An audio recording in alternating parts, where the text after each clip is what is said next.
৮ August নতুন বাংলাদেশ দিবস পালনের সিদ্ধান্ত থেকে সরে এলো সরকার।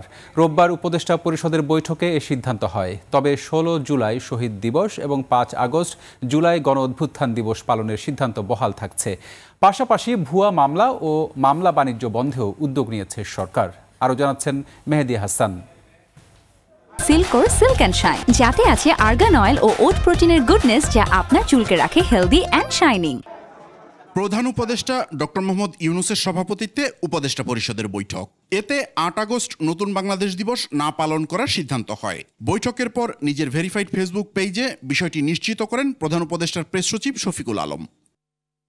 এদিকে উপদেষ্টা পরিষদের বৈঠক শেষে ব্রিফিং করেন আইন উপদেষ্টা আসিফ নজরুল। জানান, মামলা বাণিজ্য এবং ভুয়া মামলা থেকে পরিত্রাণ পেতে ফৌজদারি দণ্ডবিধিতে নতুন সংশোধনী যুক্ত করা হচ্ছে। প্রিলিমিনারি রিপোর্টটা, ইনভেস্টিগেশন রিপোর্ট, এটা ম্যাজিস্ট্রেটের কাছে জমা দাও।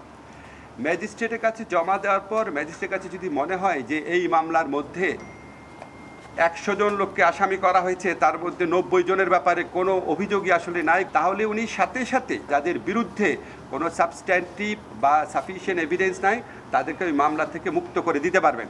ঢাকায় আগামী ৩ বছরের জন্য জাতিসংঘের মানবাধিকার বিষয়ক অফিস খোলার ব্যাপারে অগ্রগতি হয়েছে বলেও জানান উপদেষ্টা। OHCHR মিশনের একটা অফিস বাংলাদেশে হবে, এই লক্ষ্যে ওনারা আলোচনা করছিলেন। তো এই আলোচনা একটা উল্লেখযোগ্য অগ্রগতি হয়েছে।